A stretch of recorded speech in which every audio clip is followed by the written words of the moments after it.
Hello friends, இன்றைக்கி நம்ம ஆசைப்பட்டு சமைங்க சேனலில் பார்க்க போகிறது பவுண்டி சாக்லேட். முதல்ல டெசிகேட்டட் கோகோனட் செஞ்சிடலாம். ஒரு மீடியம் சைஸ் தேங்காய் எடுத்திருக்கேன். அதில் பின்னாடி உள்ள தோலெல்லாம் எடுத்துட்டு இந்த மாதிரி குட்டி குட்டியாக கட் பண்ணிக்கோங்க. ஒரு மிக்ஸி ஜாரில் மாற்றிட்டு இந்த மாதிரி அரைச்சி எடுத்துக்கலாம். ஒரு கடாயில் மீடியம் ஹீட்டில் வறுத்துக்கலாம்.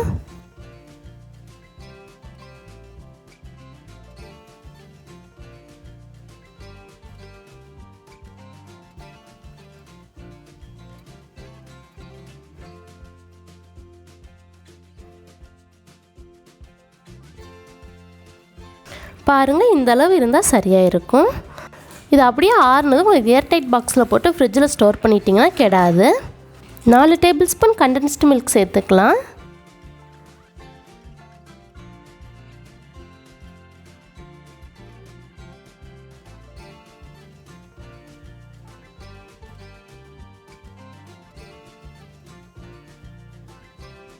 எல்லா சைடும் படுற மாதிரி கலந்துக்கலாம்.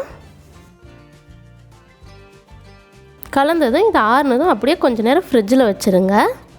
அப்போ தான் உங்களுக்கு மிட்டாய் பண்ணுறப்போ உருண்டை போடுறதுக்கு சரியாக இருக்கும். உங்களுக்கு வேணுங்கிற ஷேப் பண்ணிக்கோங்க.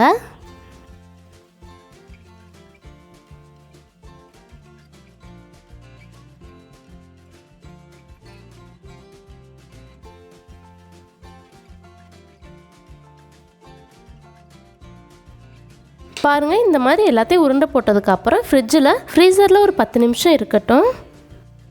இப்போ நம்ம சாக்லேட்டை உருக்கிடலாம். அதுக்கு டபுள் பாயிலிங் மெத்தடில் உருக்க போகிறோம். 100 gram dark chocolate, 75 gram white chocolate ரெண்டையும் சேர்த்து உருக்கிக்கலாம். மில்க் சாக்லேட் கூட யூஸ் பண்ணலாம், நல்லாயிருக்கும்.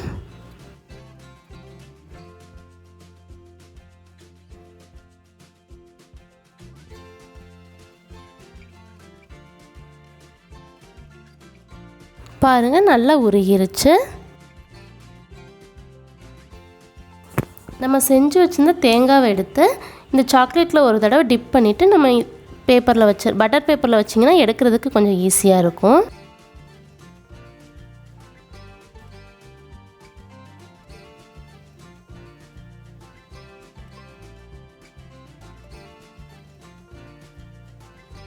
இதே மாதிரி எல்லாத்தையும் செட் பண்ணதுக்கப்புறம் நம்ம ஃப்ரிட்ஜில் 10 நிமிஷம் வச்சு எடுத்திங்கன்னா செட் ஆயிரும்.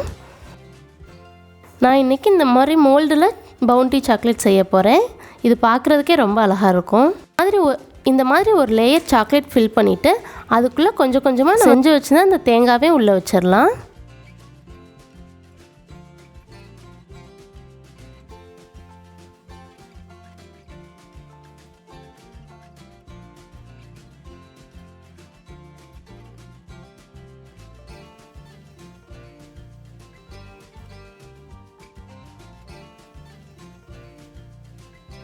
மேலேயும் சாக்லேட் போட்டு மூடிடலாம். ஃப்ரிட்ஜில் ஒரு 10 நிமிஷம் வச்சிங்கன்னா செட் ஆயிரும். பாருங்கள், நம்ம பவுண்டி சாக்லேட் எவ்வளோ சூப்பராக ரெடி ஆயிருச்சுன்னு.